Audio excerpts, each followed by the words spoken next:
किरण वाकडे यांच्या मार्गदर्शनाखाली मी प्रतीक्षा भन्साळी आज तुम्हाला व्हॅरिकोसील बद्दल सांगणार आहे. तर आपण व्हॅरिकोसीलची डेफिनेशन, त्याची व्याख्या पाहणार आहोत, त्याचे कॉजेस, त्याची कारणं पाहणार आहोत, त्याचे टाइप्स म्हणजे व्हॅरिकोसीलचे कोणते प्रकार आहेत, प्रायमरी आणि सेकंडरी नेमकं काय ते पाहणार आहोत. व्हॅरिकोसीलची चे क्लिनिकल फीचर्स पाहणार आहोत, त्याची ग्रेडिंग पाहणार आहोत, त्याची इन्व्हेस्टिगेशन्स, त्याच्या तपासण्या, त्याचे कॉम्प्लिकेशन्स, परिणाम आणि त्याचे उपचार, ट्रीटमेंट आपण पाहणार आहोत.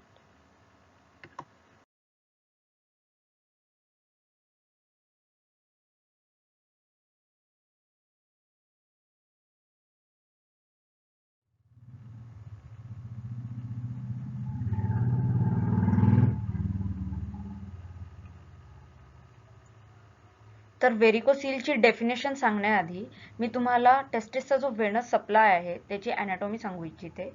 तर the pampiniform plexus of veins असं आपण त्यांना म्हणतो. These are the veins emerging from the testis form a plexus of veins called pampiniform plexus and they drain the venous blood from the testis. तर testis पासून काही veins निघतात, ठीक आहे, आणि ते प्लेक्सस बनवतात. प्लेक्सस म्हणजे जाळा किंवा मग गुंतात एकमेकांमध्ये, आणि त्यांना आपण पॅम्पिनिफॉर्म प्लेक्सस असं म्हणतो.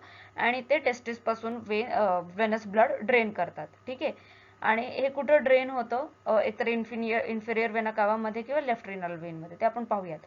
सो दिस प्लेक्सस जो पॅम्पिनिफॉर्म प्लेक्सस आहे, ठीक आहे, टेस्टिस मधून त्यांनी वेनस ब्लड घेतल्यानंतर दिस plexus ascends up and at the superficial inguinal ring condenses to form 4 veins, ठीक आहे, which pass through the inguinal canal within the spermatic cord.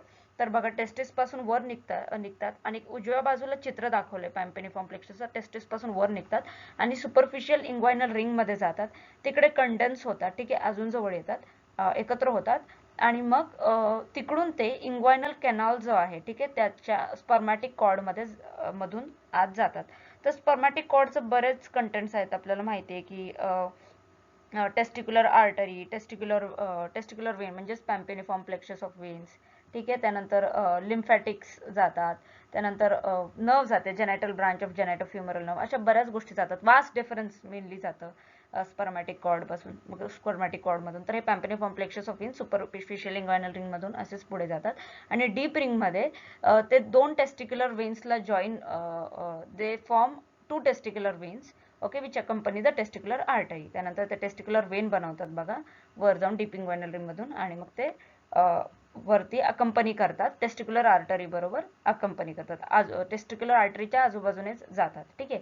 On the right side, आता बघा, राईट साइडचं ड्रेन होण्याची पद्धत वेगळी आहे testicular वेनची, आणि लेफ्ट साइडची ड्रेन होण्याची पद्धत वेगळी आहे. तर बघा, राईट साइडची टेस्टिक्युलर वेन ती सरळ जाऊन इन्फिरियर वेना कावाला भेटते डायरेक्टली आणि ऑब्लिक अँगल मध्ये, ठीक आहे.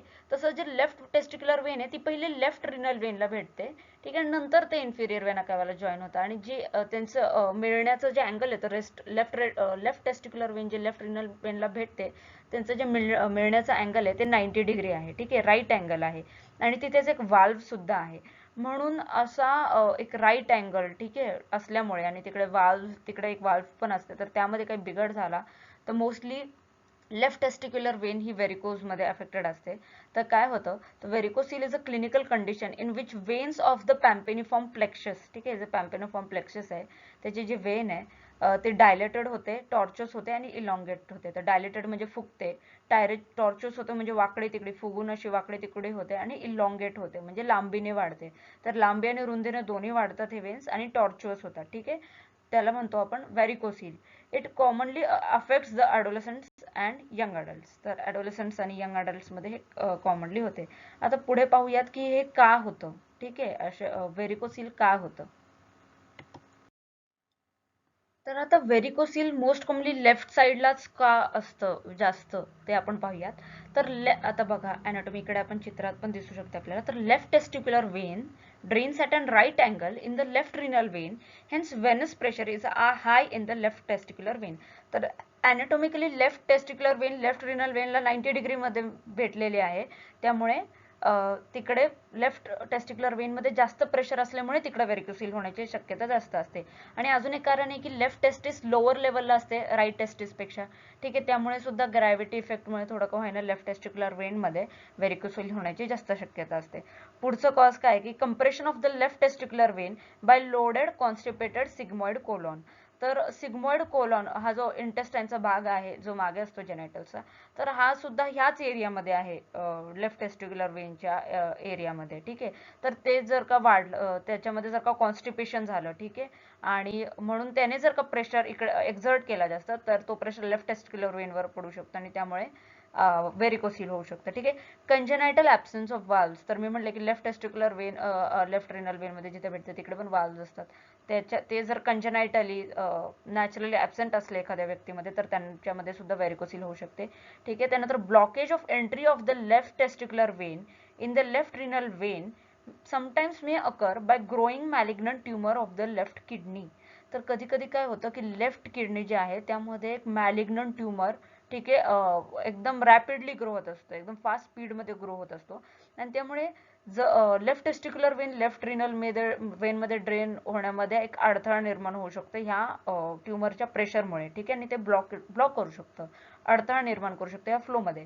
तर म्हणून recent varicocele in an elderly patient suggest renal cell carcinoma invading the renal veins. तर अचानक एक जर का वयस्कर व्यक्ती आला आणि त्याने सांगितलं की वयस्कर किंवा एल्डरली, आणि त्याने सांगितलं की रिनल सेल, असे जर का तुम्हाला व्हेरिकोसिलचे सिम्पटम्स दिसले, तर पहिले आपल्याला नेहमी प्रत्येक क्लिनिशियनला renal cell carcinoma rule out करण्याची गरज आहे. ठीक आहे. Therefore it is a must for clinicians to investigate the left kidney in rapidly developing left sided varicocele. हे आताच आपला हा विषय झाला. आता टाइप्स काय आहेत व्हेरिकोसिलचे, तर प्रायमरी आणि सेकंडरी. प्रायमरी इडिओपॅथिक, असं व्हेरिकोसिल ज्याचं कॉजच कळालेलं नाहीये, आणि सेकंडरी म्हणजे ज्याचं काहीतरी अंडरलाईंग इटिओलॉजी आहे, जसं की रेनल सेल कार्सिनोमा असेल किंवा बाकी ट्युमर्स असतील एटसेट्रा. ठीक आहे. हे झाले लेफ्ट साइडलाच का होतं व्हेरिकोसिल.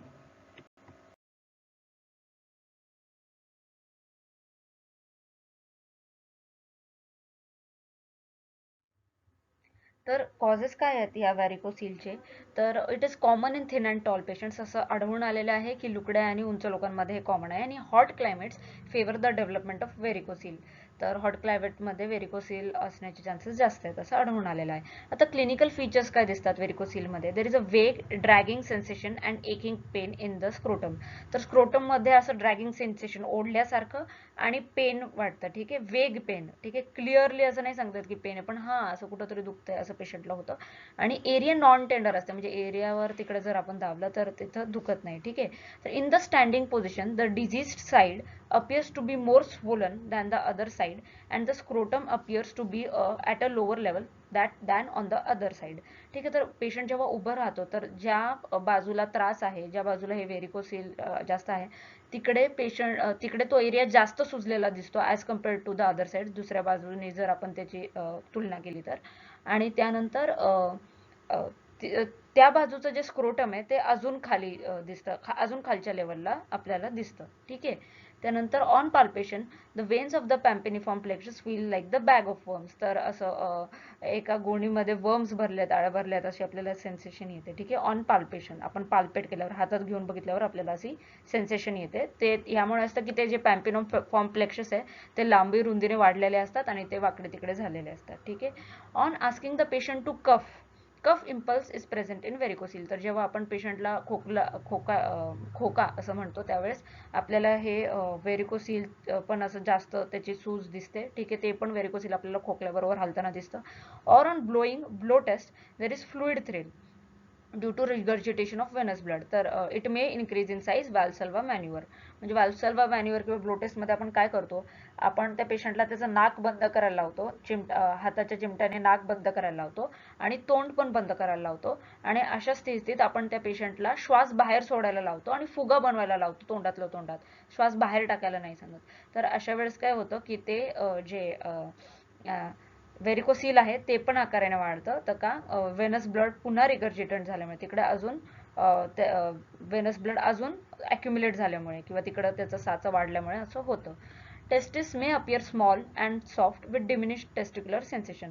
तर बऱ्याच वेळा ते जे टेस्टिस आहे ते पण छोटं वाटू शकतं किंवा सॉफ्ट वाटू शकतं. ठीक आहे. मऊ वाटू शकतं, आणि तिकडचे जे टेस्टिक्युलर सेन्सेशन्स आहेत ते पण जाऊ शकतात. इनफर्टिलिटी, तर ते लोक इनफर्टिलिटीची कंप्लेंट घेऊन येऊ शकतात. On asking the patient to lie down it is reducible, it disappears. म्हणजे उभं राहताना ते जेवढं स्वोलन किंवा सुजलेलं दिसतं किंवा स्क्रोटम त्या साईडची जेवढी खाली दिसते तेच लाईज डाऊन झाल्यावर आपल्याला असं वाटतं काहीच नाहीये, ती जी स्वेलिंग आहे, ती जी सूज आहे ती नाहीशी होते. Failure of varicocele to decompress after patient lies supine is suspicious for secondary varicocele like associated renal cell carcinoma with invasion into the renal vein. तर जेव्हा पेशंट झोपतो तेव्हा ही सूज नाहीशी झाली पाहिजे. जर ती नाहीशी झाली नाही तर हे एक रिनल सेल कार्सिनोमाची साईन आहे. ठीक आहे, रिनल कोणत्याही किडनीच्या ट्यूमरची ही हे लक्षण आहे.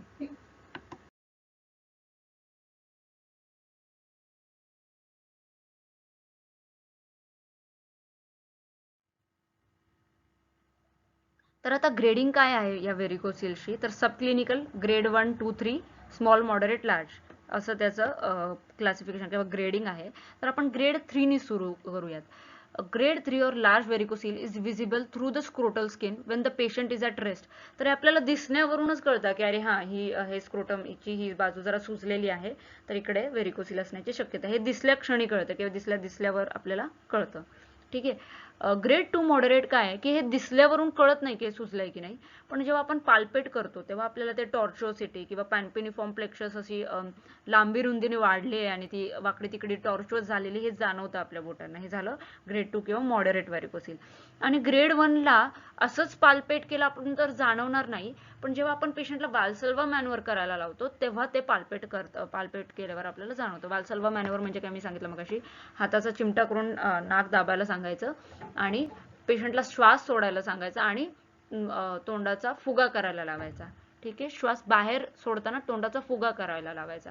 तेव्हा असं केल्यावर अशा पोझिशनमध्ये अशा वाल्सल्वा मॅनवर मध्ये जर का आपण पाल्पेट केलं तर मग ते व्हेरिकोसिल्स आपल्याला पाल्पेबल असतात, आपल्याला तेव्हा समजतात. ठीक आहे, हे झालं ग्रेड 1 किंवा स्मॉल व्हेरिकोसिल. तर ग्रेड 1 मध्ये आपल्याला जाणवतं पाल्पेट करून, पण वाल्सल्वा मॅनवर केल्यानंतर. तसं ग्रेड 2 मध्ये वाल्सल्वा मॅनवर न करता सुद्धा आपल्याला जाणवतं आणि ग्रेड 3 मध्ये तर दिसल्या आपल्याला कळतं.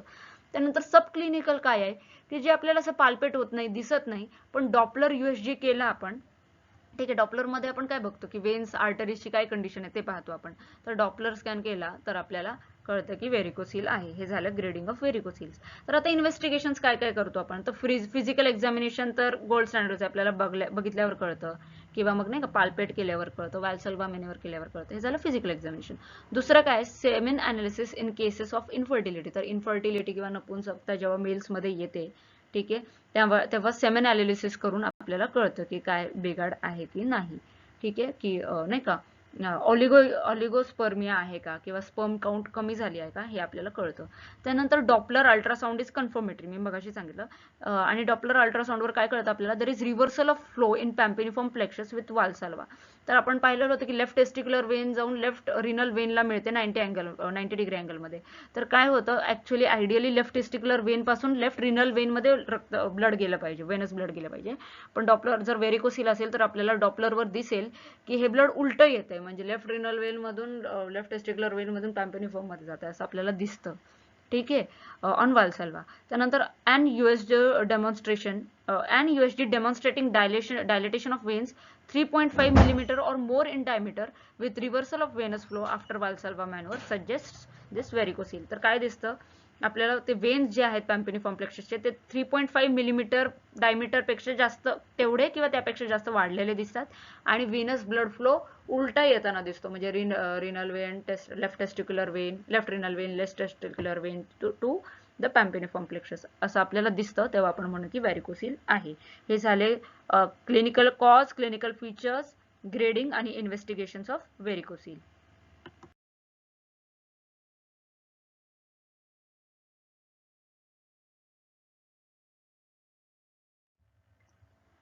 तर आता आपण कॉम्प्लिकेशन्स पाहूयात व्हेरिकोसिलचे. पहिलं आहे ओलिगोस्पर्मिया. ठीक आहे, दुसरं आहे हायड्रोसिल. ठीक आहे, मोस्ट कॉमन.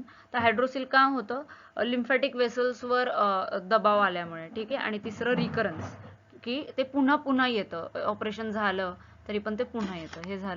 हे झाले त्याचे कॉम्प्लिकेशन्स. आपण ओलिगोस्पर्मिया पाहूयात. तर हे का होतं ओलिगोस्पर्मिया, तर वेनस कंजेशन.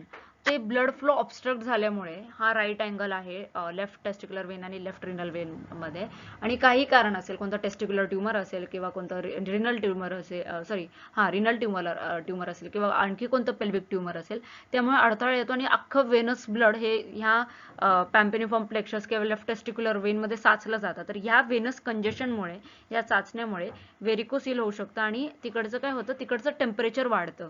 ठीक आहे, temperature in the scrotum rises, आणि आपल्याला माहिती आहे की स्पर्म ग्रोथसाठी हाय टेम्परेचर, खूप जास्त तापमान खूप हानिकारक आहे. तर आपल्याला तर असं झाल्यामुळे स्पर्मॅटोजेनेसिस, जी स्पर्म तयार होण्याची प्रक्रिया आहे, तर ती नष्ट होते आणि त्यामुळे आपल्याला ऑलिगोस्पर्मिया, कमी स्पर्म काउंट दिसतो. आणि दुसरं काय आहे, reflex of the blood from the renal vein brings powerful hormones secreted from the adrenal glands like corticosteroids and adrenaline which may suppress spermatogenesis.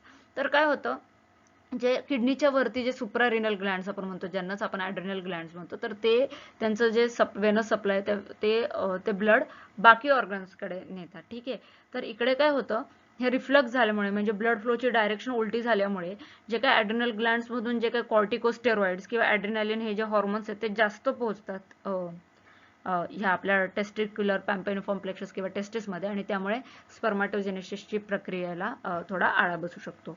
तर हे झालं ओलिगोस्पर्मियाचे कसं होतं ते, म्हणजे ओलिगोस्पर्मिया हे कॉम्प्लिकेशन आहे, हायड्रोसिल एक मोस्ट कॉमन कॉम्प्लिकेशन आहे.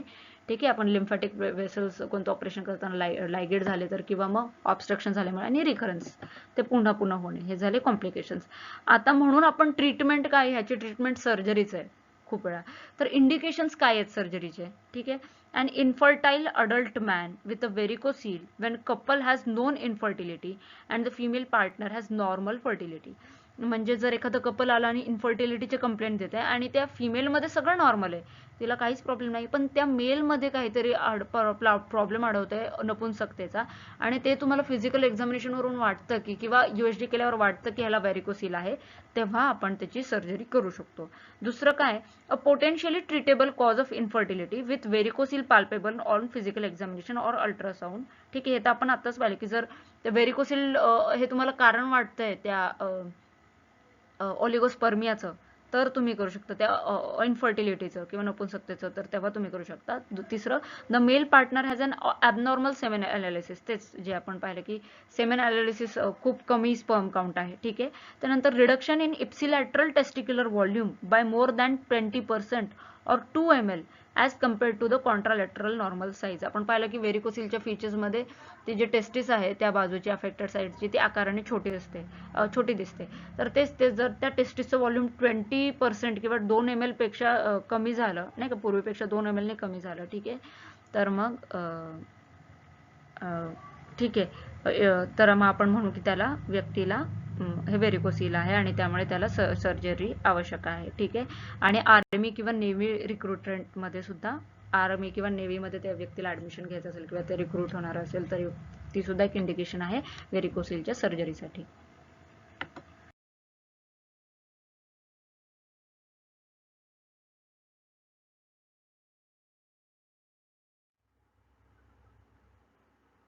तर आता आपण ट्रीटमेंट पाहूयात, वेगवेगळ्या सर्जरीज आहेत ट्रीटमेंटमध्ये, तर ते पाहूयात.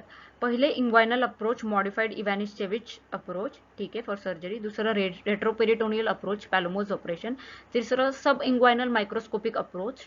चौथं स्क्रोटल अप्रोच, जे आता नाही केलं जात. ठीक आहे, आणि पाचवं परक्युटेनियस एम्बोलायझेशन. हे पाचही गोष्टी आपण पाहणार आहोत थोडक्यात.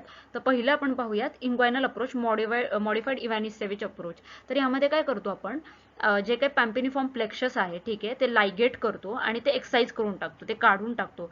तर तुम्ही म्हणाला, अरे आता जर पॅम्पेनिफॉर्म प्लेक्सस काढून टाकलं तर मग वेनस सप्लाय, वेनस ड्रेनेज कोण करणार टेस्टिसचं? तर क्रिमॅस्टरिक वेन्स सुद्धा असतात, जे की टेस्टिसचं जे ब्लड आहे, वेनस ब्लड आहे, ते ड्रेन करू शकतात. सो मग असं नाही होणार की अरे पुन्हा वेनस कंजेशन होऊ शकेल. ठीक आहे, की म्हणजे होऊ शकतं, there is a recurrence, but cremasteric veins असतात जे ड्रेन करतात. ठीक आहे, त्यानंतर पुढचे मेथड्स पाहूयात आपण.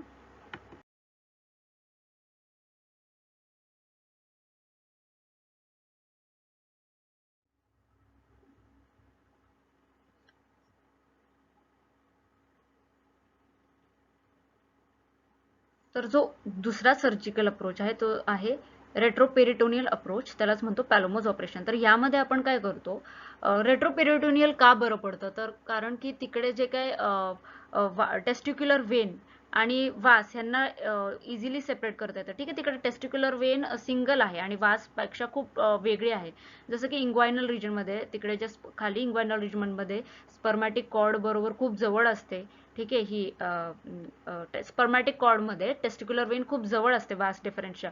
सो त्यामध्ये टेस्टिक्युलर वेनला लायगेट करून एक्सरसाइज करणं थोडं अवघड जातं. म्हणून हा जो रेट्रोपेरिटोनियल अप्रोच आहे तो जरा सोपा पडतो. तर मी वाचून दाखवते ह्यात काय करतो आपण. In the retroperitoneum testicular Wien is single and is separate from वास difference. Hence it is located up in the retroperitoneum. This operation was once thought better than inguinal approach since there is no danger of damaging the vas deferens and ligation of testicular vein is easy. हे आपण आता पाहिलं, मी सांगितलं तुम्हाला. But recurrence rates are high and hence not favoured nowadays. पण सारखं सारखं रिकरन्स होत असल्यामुळे हे आपण आजकाल नाही का, हे जास्त फेवर केलं नाही जात आजकाल करणं. ठीक आहे, तर ह्याची प्रोसिजर काय विचारली नाही गेलेली, पण आपण थोडक्यात पाहूयात की आपण जो रेट्रोपेरिटोनियल एरिया आहे, रेट्रोपेरिटोनियल एरिया, तिकडे ट्रान्सवर्स इन्सिजन देतो. ठीक आहे, ॲब्डोमिनल इन्सिजन देतो आणि त्यानंतर तिथे इंटरनल इंग्वायनल रिंग तिथेच असते. अँटेरियर सुपेरियर इलेक्स स्पॅनच्या 2 बोटं मध्ये मिडियली. ठीक आहे, आणि मग ते आपण लेयर्स मध्ये ओपन करतो. ठीक आहे, पेरिटोनियम रिफ्लेक्ट करतो, त्यानंतर जे मसल्स आहेत ते रिट्रॅक्ट करतो. ठीक आहे, आणि मग इंटरनल स्पर्मॅटिक वेसल्सला एक्सपोज करतो. ठीक आहे, त्यामध्ये इंटरनल स्पर्मॅटिक वेसल्समध्ये आपण इंटरनल स्पर्मॅटिक वेनला शोधतो, लायगेट करतो आणि ही वेन लेफ्ट रिनल वेनला जुळलं जाण्याआधी, ओके, त्या आधी आपण तिला लायगेट करतो आणि एक्सरसाइज करून टाकतो. ठीक आहे, हे झालं आपलं रेट्रोपेरिटोनियल अप्रोच किंवा पॅलोमोस ऑपरेशन. तर आता आपण पाहूयात सब इंग्वायनल मायक्रोस्कोपिक अप्रोच. तर यात काय करतो आपण, कम्प्लीट लायगेशन करतो. वॅरिकोसिलेक्टोमी म्हणजे जे काही व्हेरिकोज वेन्स तयार झालेले आहेत व्हेरिकोसिल इकडे, तर त्यांना आपण कम्प्लिटली लायगेट करून टाकतो. तर हे पण इंग्वायनल अप्रोच सारखंच आहे, त्याच्याप्रमाणेच आहे, प्रोसिजर सेम आहे, पण जे ठिकाण आहे ते सब इंग्वायनल आहे. आपण रेट्रोपेरिटोनियल अप्रोच मध्ये पाहिलं ते वर होतं, तर हे सब इंग्वायनल अप्रोच आहे. मी चित्रात हाय इंग्वायनल अप्रोच आणि सब इंग्वायनल अप्रोच दाखवलेला आहे. इंग्वायनल लिगामेंट खाली आपण हे करतो म्हणून आपण त्याला सब इंग्वायनल अप्रोच म्हणतो. तर पण इकडे हे जरा डिफिकल्ट असतं करणं, कारण there are far more number of branches below the deep inguinal ring and some of these may be missed leading to recurrence. तर काही लायगेट करणं, काही व्हेरिकोसिल्स आपण मिस करू शकतो, काही व्हेरिकोसिल्सला लायगेट करणं, म्हणून रिकरन्स जास्त असू शकतं. तर का अवघड जातं, तर बरेच कंटेंट्स असतात खाली स्पर्मॅटिक कॉर्डमध्ये. ते काय कंटेंट्स आहेत ते मी दिलेले आहेत. Vas deferens, testicular artery, artery of ductus deferens, cremasteric artery, pampiniform plexus, ठीक आहे, genital branch of genitofemoral nerves, त्यानंतर पॅरासिम्पॅथेटिक आणि सिम्पॅथेटिक नर्व्स आणि लिम्फॅटिक वेसल्स. तर हे सुद्धा विचारलं जाऊ शकतं किंवा एमसीक्यूज मध्ये विचारलं जाऊ शकतं, म्हणून मी हे नमूद केलेलं आहे.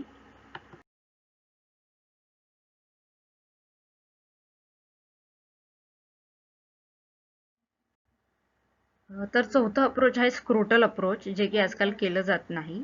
ठीक आहे, आणि पाचवा अप्रोच आहे परक्युटेनियस एम्बोलायझेशन. तर यामध्ये आपण काय करतो, जे पॅम्पेनिफॉर्म प्लेक्ससचे वेन्स आहेत त्यामध्ये आपण अडथळा म्हणजे आपण ते बंद करून टाकतो एम्बोलायझेशनच्या सहाय्याने. तर एम्बोलायझेशन म्हणजे काय, आपण कॉइल्स जे सॉफ्ट प्लॅटिनम मेटलने बनलेले असतात त्याला स्प्रिंग शेपमध्ये कन्वर्ट केले जातात, त्यापासून कॉइल बनते, ते आपण तिकडे ते इन्सर्ट करून टाकतो परक्युटेनियस टेक्निकने. त्याला म्हणतो परक्युटेनियस एम्बोलायझेशन, जेणेकरून हे वेन्स बंद होऊन जातील आणि मग क्रिमॅस्टरिक वेन्सद्वाराच हा सगळा वेनस ब्लड ड्रेनेज होत राहील. तर आपण व्हेरिकोसिलची डेफिनेशन पाहिली आहे, त्याचे कॉजेस पाहिलेले आहेत. ठीक आहे, त्याची कारणं पाहिलेली आहेत, त्याचे टाइप्स पाहिलेले आहेत. आपण अॅनाटॉमी सुद्धा पाहिली आहे या वेनस सिस्टमची. ठीक आहे, त्याचे क्लिनिकल फीचर्स पाहिलेले आहेत व्हेरिकोसिलचे, त्याची ग्रेडिंग पाहिली आहे, त्याच्या तपासण्या इन्व्हेस्टिगेशन्स पाहिलेले आहेत, त्याचे काय कॉम्प्लिकेशन्स होऊ शकतात ते पाहिलेलं आहे. ठीक आहे, रिकरन्स, हायड्रोसिल आणि त्याची ट्रीटमेंट सुद्धा आपण पाहिलेली आहे. थँक्यू.